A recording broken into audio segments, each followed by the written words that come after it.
y dicho sea de paso, son muy eróticas, pero es un erotismo religioso, o sea, es un erotismo tipo Cantar de los Cantares. Sí, es un planteamiento. El Cantar de los Cantares es un libro erótico, de la interrelación, obviamente, de el jibarito y la sulamita y el rey que quiere tener la muchacha, pero la muchachita está comprometida con su jibarito, ¿ya? Y entonces esto yo lo estaba buscando, pero el tiempo no me daba para seguirlo buscando. Después ustedes se me iban de la clase y yo no quería llegar tarde porque Dávila después me regaña. Entonces pues yo dejé de buscarlo, pero hubiera querido, porque ahí hay una serie de canciones hermosísimas. Por ejemplo, hay una canción, hay una expresión de Jeremías, desde luego que en la traducción moderna usted la lee y no tiene el significado que tiene en la traducción antigua. Por ejemplo, ese texto que dice: me persuadiste y fui persuadido, ¿lo ha escuchado usted? Pues, texto de Jeremías. En el documento antiguo ese texto dice, yo estoy mirando antes de decirlo, ¿verdad? No hay niño, no. El único menor, pero como anda con el papá, pues no hay ningún problema. Pero en el documento antiguo dice: como a una mujer me agarraste para violarme y lo lograste. Fíjense cómo, o sea, lo que quiere decir, me hiciste tuya, porque esa es la queja de Jeremías. O sea, si por mí fuera, yo no predicaba. Si por mí fuera, yo no anunciaba nada. Si cada vez que yo predico, lo que hace es que me dan una pela. Cada vez que predico me meten en la cárcel. Cada vez que predico me meten en la mazmorra. Cada vez que predico me meten en el cepo. Si por mí fuera, yo no decía nada de lo que tú me mandas a decir. El único problema es que tú me hiciste tuyo. Y yo estoy subyugado a ti. Y aun cuando he decidido no hablar de ti, cuando me cayó la boca se me mete un fuego por dentro que me consume y me dice que yo soy tuyo y tengo que decir lo que tú me ordenas, aunque después me vengan a dar una pela. De hecho, cuando ustedes leen el libro de Lamentaciones, dice: yo soy el hombre más herido y más lastimado por ti, porque es la queja pero ¿cómo termina diciendo? Lo único que, como yo soy tuyo y tú eres mío, en las horas de mi desgracia, tú siempre has estado conmigo como un poderoso gigante. Pues ese planteamiento lo recogieron muchos de estos místicos en poemas.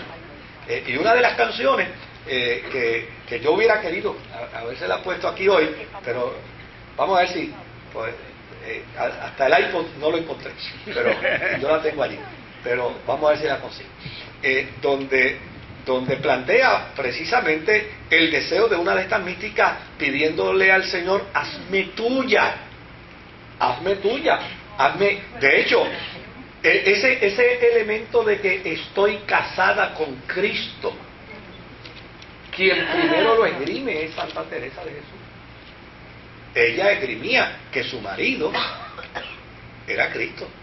Entonces, cuando ella hablaba de que voy a contemplar, era ir a contemplar a su marido para imitarlo. O sea, ¿por qué? Porque pues esta gente no perdieron su vena artística ni su prosa, y entonces usaban la metáfora para transmitir sus sentimientos de fe, y desde luego pues cuando uno los escucha son hermosísimos y son interesantes.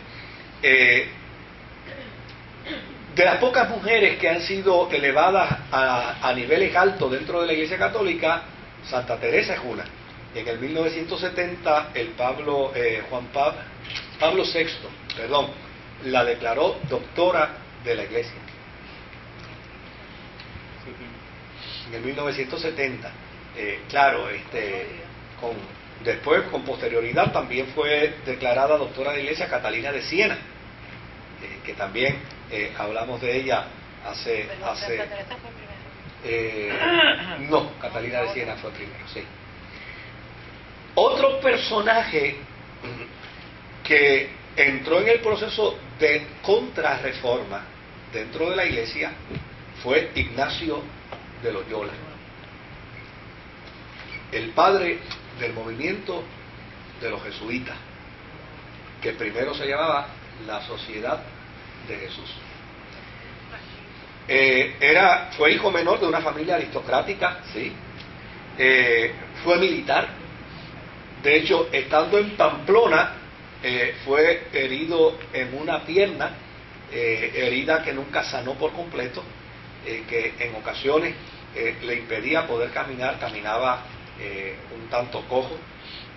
Y su testimonio es precisamente que estando en su lecho de enfermedad, como resultado de la herida que recibió, se dedicó a leer obras de devoción hasta que tuvo una visión.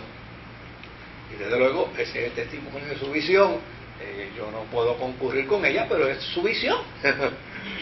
Y él dice que vio a la Virgen con el niño, que le dijo: te estoy quitando toda la maldad de tu pasado. Te estoy quitando toda la maldad de tu pasado. Claro, una de las angustias grandes de Ignacio de Loyola, y mire a ver si se le parece a alguien, era que él no podía reconciliarse con Dios porque entendía que su maldad había sido muy grande. ¿Se le parece a alguien? ¿Ah? ¿Verdad?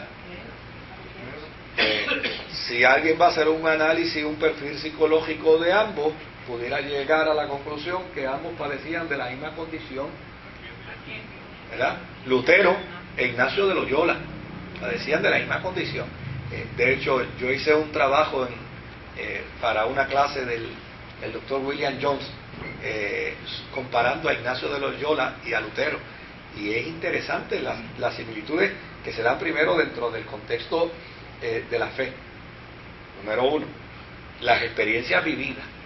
Y es interesante que dos personas que uno pudiera decir nacieron en la misma barriga y tuvieron la misma madre, finalmente corrieron en posiciones bien contrarias y bien distintas.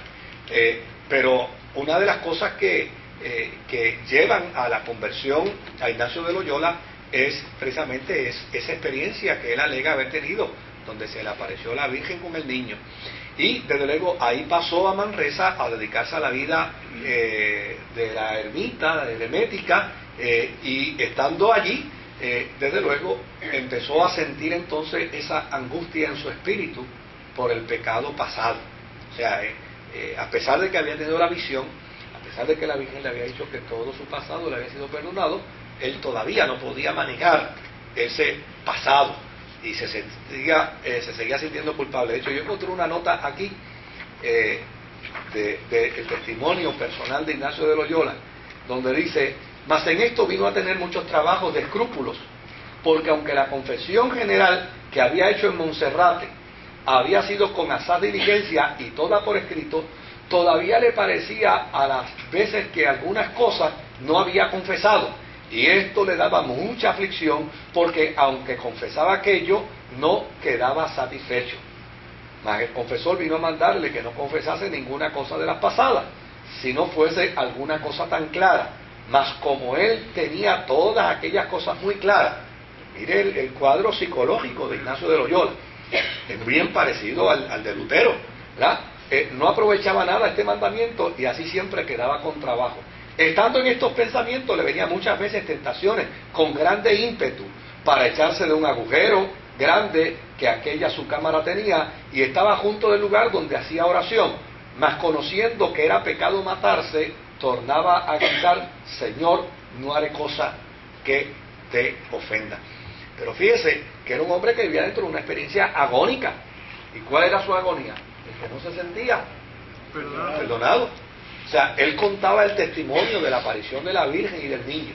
Él había dicho: te perdoné, pero no se hallaba perdonado. Entonces entraba en unos escrúpulos del pecado pasado, ¿no? Entonces el confesor de él, a lo último que llegaba era decirle: mira, chico, si no te acuerdas bien del pecado pasado, pues olvídate de eso, no te metas en ese campo. Y dice: no, es que me acuerdo bien. Entonces decía: bueno, pues si te acuerdas bien, entonces declárate perdonado. Dice: no, pero es que es muy ojento. Entonces el pobre hombre vivía dentro de esa angustia.